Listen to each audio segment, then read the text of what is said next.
എല്ലാവർക്കും സ്വാഗതം. ഈ റിവ്യൂ ഇഷ്ടപ്പെടുവാണെങ്കിൽ ഒന്ന് ലൈക്ക് ചെയ്തും സബ്സ്ക്രൈബ് ചെയ്തും സപ്പോർട്ട് ചെയ്യണേ. അപ്പോൾ അലീന ഇല്ലാത്തതുകൊണ്ട് വൈജയന്തിയാണ് മുത്തശ്ശിക്ക് മരുന്നെല്ലാം എടുത്ത് കൊടുക്കുന്നത്. അന്നേരം കഷായം എടുത്ത് കൊടുക്കുക. അതിൻ്റെ അകത്ത് വേറൊരു ഗുളിക ചാലിച്ച് ചേർക്കാനുണ്ട്. അതെടുക്കാനൊന്നും കഴിയില്ലാത്തതുകൊണ്ട് അതങ്ങ് ആ കഷായം മാത്രമായിട്ട് കൊടുക്കുമ്പോൾ മുത്തശ്ശി ചോദിക്കും, അതെന്താണ് ഇതിൻ്റെ അകത്ത് ഗുളിക ഇടാത്തതെന്ന്. അന്നേരം പറയുവാണ്, ഒരു നേരം ഗുളിക ചെന്നില്ല എന്ന് കരുതി ഒന്നും സംഭവിക്കില്ല, അമ്മ ഇതങ്ങ് കുടിക്കുക എന്ന് പറയുന്നു. മുത്തശ്ശി അത് കുടിച്ച് കഴിയുമ്പോഴേക്കും വൈജയന്തി മുത്തശ്ശിയോട് ചോദിക്കുകയാണ്, അമ്മ ആഗ്രയിലെ എന്തെങ്കിലും കാര്യങ്ങൾ അലീനയോട് പറഞ്ഞായിരുന്നോ എന്ന്. അന്നേരം മുത്തശ്ശി ചോദിക്കും, ആഗ്രയിലെ എന്ത് കാര്യമാടി എന്ന് ചോദിക്കുമ്പോൾ, ഞാൻ അവിടെ ടീച്ചറായിട്ട് ജോലി ചെയ്തതും അവിടെ പോയി താമസിച്ചതും അങ്ങനെയുള്ള കുറേ കാര്യങ്ങളുണ്ടല്ലോ, അത് പറഞ്ഞായിരുന്നു എന്നാ ചോദിച്ചത് എന്ന് പറയുമ്പം മുത്തശ്ശി പറയുന്നുണ്ട്, നീ അവിടെ ടീച്ചറായിട്ട് ജോലി ചെയ്ത കാര്യമൊക്കെ മനു അവളോട് പറഞ്ഞിട്ടുണ്ട് എന്ന്. അന്നേരം വൈജയന്തി ചോദിക്കും, അതെന്തിനാ അവൻ അവളോട് ആ കാര്യങ്ങളൊക്കെ പറഞ്ഞതെന്ന് ചോദിക്കുമ്പോൾ, എടി അതിനെന്താടി കുഴപ്പം, അത് ഒരു ക്രെഡിറ്റ് അല്ലേ, നീ ടീച്ചറായിട്ടോട് ജോലി ചെയ്തതെന്ന് പറയുന്നത്, അതിനെന്താ പ്രശ്നം എന്ന് ചോദിക്കും. അന്നേരം വൈജയന്തി പറയുവാണ്, അതല്ലമ്മേ, അവൾ എറണാകുളത്ത് നിന്ന് വന്ന അന്ന് എന്നോട് പറഞ്ഞു ആഗ്രയിലെ കുറേ ചരിത്രങ്ങൾ എനിക്കറിയാമെന്ന്. അന്ന് തൊട്ട് എനിക്ക് ചെറിയൊരു ടെൻഷൻ ഉണ്ട് എന്ന് പറയുമ്പോൾ മുത്തശ്ശി പറയുകയാണ്, ആഗ്രയിലെ ചരിത്രം എന്ന് പറഞ്ഞത് ഔറംഗസീബ് അവിടെ വന്നതും ആഗ്രയിലേക്ക് തലസ്ഥാനം മാറ്റിയതും അങ്ങനെയുള്ള കാര്യങ്ങളായിരിക്കും എന്ന് പറയുവാണ്. അന്നേരം ദേഷ്യപ്പെട്ട് വൈജയന്തി പറയുന്നുണ്ട്, പിന്നെ സീരിയസ് ആയിട്ട് ഒരു കാര്യം പറയുമ്പോൾ അമ്മയുടെ ഒരു തമാശ എന്ന് പറയും. എന്നിട്ട് പറയുന്നുണ്ട്, അങ്ങനെയല്ലമ്മേ, ഞാൻ സീരിയസ് ആയിട്ട് പറഞ്ഞതാണ്.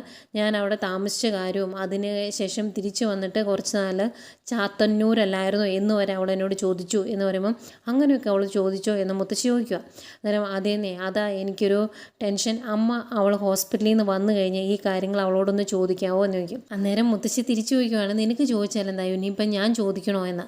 അന്നേരം പറയുവാണ്, അല്ല, എനിക്ക് അവളെ സംശയവും പേടിയും ഒക്കെ ഉണ്ട് എന്നറിഞ്ഞിട്ടുണ്ടെങ്കിൽ അവൾ അത് മുതലെടുക്കും. അല്ലെങ്കിൽ തന്നെ അവൾക്ക് ഇത്തിരി ബുദ്ധി കൂടുതലാണ്, വേലക്കാരികൾക്ക് ഇത്രയും ബുദ്ധി കൊള്ളിയല്ല. അതുകൊണ്ടാണ് ഞാൻ പറഞ്ഞത്, ഞാൻ ചോദിച്ചാൽ ശരിയാകിയല്ല, അമ്മ തന്നെ ചോദിച്ചാൽ മതി.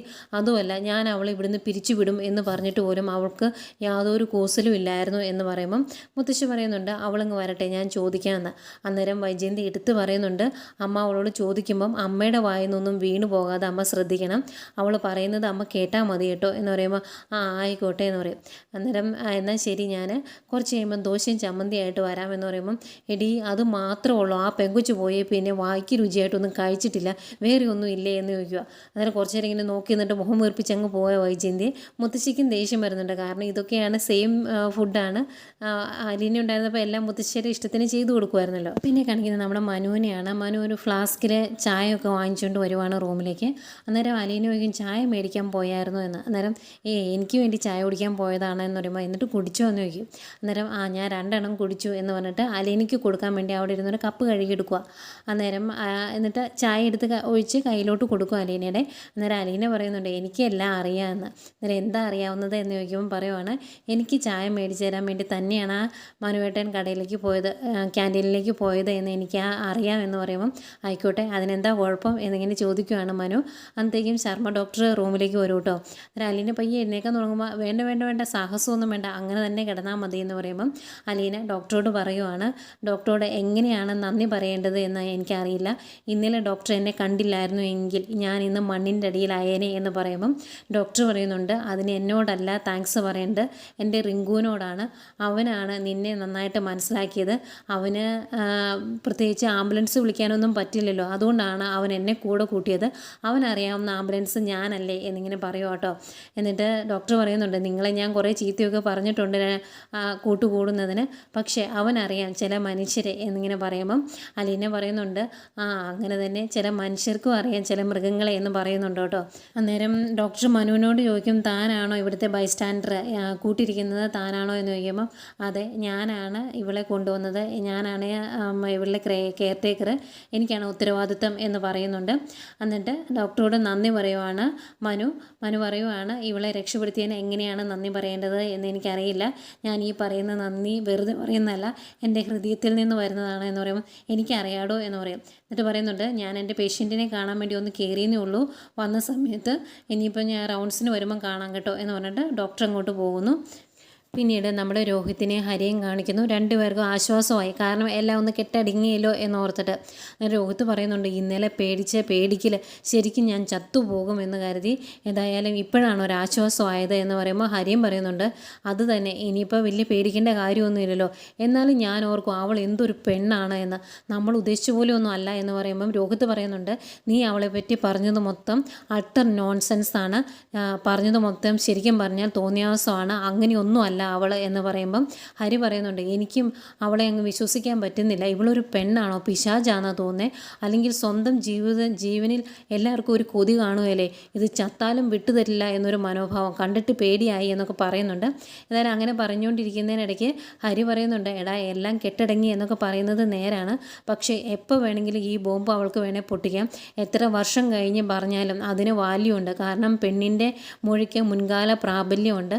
അവളെ നമ്മൾ റേപ്പ് ചെയ്യാൻ വേണ്ടി ശ്രമിച്ചു എന്നും ഭീഷണിപ്പെടുത്തി മൊഴി മാറ്റിയതാണ് എന്നും പറഞ്ഞിട്ടുണ്ടെങ്കിൽ ഏത് കാലത്തും ആ വാക്കിന് വാല്യൂ ഉണ്ട്. അതുകൊണ്ട് ഇനി അവളെ തൊടാൻ പറ്റില്ല. അതുപോലെ അവളെ ജോലിയിൽ നിന്ന് പിരിച്ചുവിടാനും ഒന്നും സാധിക്കില്ല. എപ്പോൾ വേണമെങ്കിലും ഇതെടുത്ത് പൊട്ടിക്കുമെന്ന് പറഞ്ഞുകൊണ്ടെങ്കിൽ തീർന്നില്ലേ കാര്യങ്ങൾ എന്നിങ്ങനെ പറയുക. അന്നേരം അവർക്ക് സംശയം, എന്തുകൊണ്ടാണ് പോലീസിനെ ഇവരെ കാട്ടി കൊടുക്കാതിരുന്നത് എന്ന് അലീന. കുറച്ചു നേരം ആലോചിച്ചതിന് ശേഷം അവർ തന്നെ അതിനൊരു ഉത്തരം പറയുന്നത്, അലീന പറയുവാണ് രോഹിത്താണ് ഇങ്ങനൊരു കാര്യം ചെയ്തത് എന്ന് പറഞ്ഞിട്ടുണ്ടെങ്കിൽ ബാലചന്ദ്രൻ അലീനയുടെ കാര്യങ്ങളൊന്നും നോക്കിയല്ല, ഹോസ്പിറ്റൽ ബില്ല് അടക്കിയല്ല, ഇനി കുറച്ച് നാളത്തേക്ക് ജോലി ചെയ്യാൻ പറ്റില്ലല്ലോ. അന്നേരം അവളെ സഹായിക്കാൻ ആരുമില്ല. ഇനിയിപ്പം അതിൻ്റെ കൂടെ ഹരിയുണ്ട് എന്നറിഞ്ഞിട്ടുണ്ടെങ്കിൽ അതോ നമ്മുടെ മനു പിന്നെ സഹകരിക്കില്ല, അപ്പോൾ അവൾ ഒറ്റയ്ക്കായി പോവില്ല. അതുകൊണ്ടായിരിക്കുമെന്ന് അവർ പറയുവാണ്. ഏതായാലും ഇങ്ങനെ പറഞ്ഞുകൊണ്ടിരിക്കുന്നതിനിടയ്ക്ക് ഹരി പറയുന്നുണ്ട്, നീ ഒന്നുകൂടെ ഒന്ന് സൂക്ഷിക്കണം കേട്ടോ. അന്നേരം രോഹിത്ത് പറയും, എന്തെങ്കിലും ആട്ടെ, ഇനി വരാൻ പോകുന്ന കാര്യമില്ല, അത് അന്നേരം തീരുമാനിക്കാം എന്ന്. പിന്നെയും കാണിക്കുന്ന അലീനയും മനുവിനെയും തന്നെയാണ്. മനുവാണ് അലീനയുടെ അടുത്ത് കസേരയിൽ ഉറങ്ങുവാണ്. അന്നേരം സിസ്റ്റർ അകത്തോട്ട് കയറി വരും. ഡോക്ടർ വന്നിട്ടുണ്ട് അതിന് മുമ്പ് പ്രഷറൊക്കെ ചെക്ക് ചെയ്യാൻ വേണ്ടി. അന്നേരം കസേരയിൽ നിന്ന് ഉറങ്ങുവാണോ, ബൈസ്റ്റാൻഡറിന് ബെഡുണ്ടായിരുന്നല്ലോ, അവിടെ പോയി കിടക്കാൻ മേലായിരുന്നു എന്ന് ചോദിക്കുമ്പം ഇവിടെ ഇരുന്ന് അറിയാതെ ഇങ്ങ് ഉറങ്ങിപ്പോയതാണ് എന്ന് പറയും. അങ്ങനെ ഡോക്ടറും വരുന്നു. ഡോക്ടർ വന്നിട്ട് അലീനയെ പരിശോധിക്കുന്നു. എന്നിട്ട് കുറേ കാര്യങ്ങളൊക്കെ പറഞ്ഞു കൊടുക്കുന്നുണ്ട്. കാരണം കുറേ ബ്ലഡ് പോയതാലോ, അതിൻ്റെ ക്ഷീണം ഉണ്ടാവും. ഇനി നഷ്ടപ്പെട്ട ബ്ലഡും അതിൻ്റെ കൂടെ നഷ്ടപ്പെട്ട വൈറ്റമിൻസും കാര്യങ്ങളും എല്ലാം ബാലൻസായി വരുന്നതിനും വരെ ക്ഷീണം കാണും. ശരീരത്തിന് റെസ്റ്റ് കൊടുക്കണം എന്നുള്ള കുറേ കാര്യങ്ങളൊക്കെ പറഞ്ഞു കൊടുക്കും. അത് കഴിഞ്ഞ് എന്ത് വിഷമം ഉണ്ടെങ്കിലും സിസ്റ്ററോട് പറഞ്ഞാൽ മതി, ഞാൻ വന്നേക്കാം എന്നൊക്കെ പറഞ്ഞിട്ട് പോവുകയാണ് ഡോക്ടർ അങ്ങ് പോയി കഴിയുമ്പോഴേക്കും അകത്തോട്ട് മനു വരുന്നു. മനുവിൻ്റെ കൂടെ ബാലേന്ദ്രനും ഉണ്ട്. ബാലേന്ദ്രനെ കാണുന്നത് അലീന പിന്നെ എഴുന്നേക്കാൻ തുടങ്ങും. അന്നേരം അയ്യോ വേണ്ട അവിടെ തന്നെ കിടന്നോ എന്ന് പറയും. എന്നിട്ട് പറയുന്നുണ്ട്, ഇന്നലെ മൊത്തം എൻ്റെ പ്രാർത്ഥന നീ ഇങ്ങനെ കണ്ണു തുറന്ന് രക്ഷോട്ട് വരണേ എന്നായിരുന്നു. ഈശ്വരൻ ഏതായാലും പ്രാർത്ഥന കേട്ടു. ഇങ്ങനെ നീ കണ്ണു തുറന്ന് ഞങ്ങളെ നോക്കി കിടക്കുമ്പോൾ ഞങ്ങൾക്കുണ്ടാകുന്ന ഒരു ആശ്വാസം അത് എത്രത്തോളം ആണെന്ന് നിനക്ക് മനസ്സിലാകുകയില്ല. നിന്നെ കണ്ടു കഴിഞ്ഞപ്പോഴാണ് മനസ്സിലൊരു തണുപ്പ് വീണത് എന്നൊക്കെ ബാലേന്ദ്രൻ പറയുന്നുണ്ട്. എന്നിട്ട് പറയും, എന്നാലും ചെയ്തത് ഇത്തിരി കടുത്തുന്ന കൈയായി പോയട്ടോ എന്നിങ്ങനെ പറയുമ്പം സോറി, ഒന്നും വേണമെന്ന് വെച്ച് ഞാൻ ചെയ്തതല്ല എന്ന് പറയും കേട്ടോ.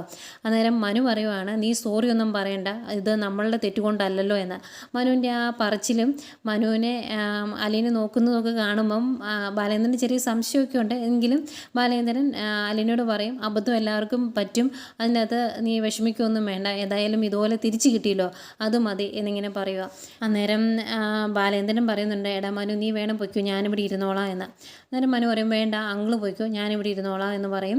അന്നേരം നിനക്ക് ഉറങ്ങണ്ടേ, രാത്രിയിൽ ഉറങ്ങിയില്ല, അതുപോലെ ജോലിക്ക് പോകണ്ടേ എന്നൊക്കെ ചോദിക്കുമ്പം വർക്ക് ഫ്രം ഹോം അല്ലേ, ഞാൻ ഇവിടെ ഇരുന്ന കാര്യങ്ങളൊക്കെ ചെയ്തോളാം, ലാപ്ടോപ്പ് വണ്ടിയിലുണ്ട്, ഞാൻ ഇതിങ്ങോട്ട് എടുത്തോളാം എന്ന് പറയും.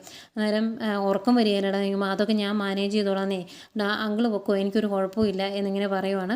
അന്നേരം ബാലേന്ദ്രൻ പറയുന്നുണ്ട്, ഏതായാലും താങ്ക്സ് ഡാ, എനിക്കിന്ന് ഒരു പ്രോബ്ലം ഡേ ആണ്, പോകേണ്ട ആവശ്യമുണ്ടായിരുന്നു, നീ ഉള്ളത് കൊണ്ട് രക്ഷപ്പെട്ടു, എന്നാൽ ഞാൻ ഉച്ച കഴിഞ്ഞ് വരാമെന്ന് പറഞ്ഞിട്ട് അലീനയോടും മനുവിനോടും യാത്ര പറഞ്ഞ് ബാലേന്ദ്രൻ പുറത്തേക്ക് ഇറങ്ങുവാണ്.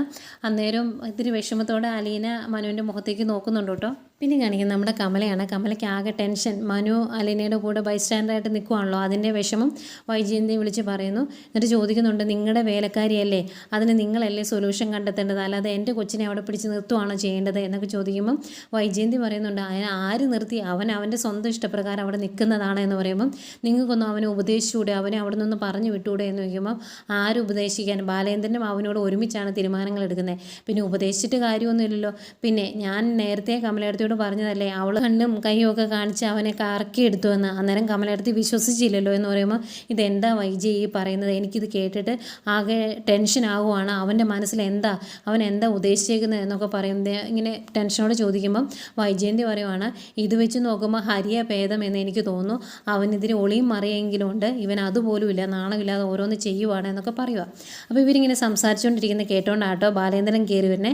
അന്നേരം പെട്ടെന്ന് വൈജയന്തി ആഹാ ഇവിടെ നിൽപ്പുണ്ടായിരുന്നോ, ഞാൻ കണ്ടില്ലായിരുന്നു എന്ന് പറയുമ്പോൾ കാണണ്ട പറയാനുള്ളതൊക്കെ പറഞ്ഞു എന്ന് പറയും. അന്നേരം ഇല്ല ഞാൻ നിർത്തിയെന്ന് പറയുമ്പോൾ വേണ്ട നിർത്തണ്ട, ഇതുപോലുള്ള കാര്യങ്ങൾ തന്നെ ഇനിയും പറഞ്ഞു, ഒരു കാലത്ത് ഞാൻ വിഗ്രഹം പോലെ കണ്ടിരുന്ന ഒരാളുടെ നാവിൽ നിന്ന് വരുന്ന സംസാരമാണിത്, പറഞ്ഞിട്ട് കാര്യമില്ലല്ലോ എന്ന് പറഞ്ഞിട്ട് ദേഷ്യപ്പെട്ട് ബാലേന്ദ്രൻ അങ്ങോട്ട് കയറി പോവാണ്. അന്നേരം കമൽ ചോദിക്കും ആരാ വൈജയ അവിടെ, ബാലേന്ദ്രനാണോ എന്ന് ചോദിക്കുമ്പോൾ അതെ പുള്ളിക്കാരനെ ഇഷ്ടപ്പെട്ടില്ല ഞാൻ പറഞ്ഞു തോന്നുന്നു എന്ന് പറയും. അന്നേരം ആയിക്കോട്ടെ എങ്കിൽ ഞാൻ വയ്ക്കുവാണ്, ഞാൻ ടെൻഷൻ കാരണം വിളിച്ചതായെന്ന് പറഞ്ഞ് കമല ഫോൺ വെക്കുന്നു. വെച്ച് കഴിഞ്ഞും വൈജയന്തി ഇങ്ങനെ ഇത്തിരി ടെൻഷനോട് ഇരിക്കും കേട്ടോ, ബാലേന്ദ്രൻ അങ്ങനെ പറഞ്ഞിട്ടല്ലേ കയറിപ്പോയത് അത് കേട്ടോ, അത് ഓർത്തിട്ട്. എന്നാലും ഇത്രയൊക്കെയാണ് ഇന്നത്തെ എപ്പിസോഡ് കാണിച്ചത്.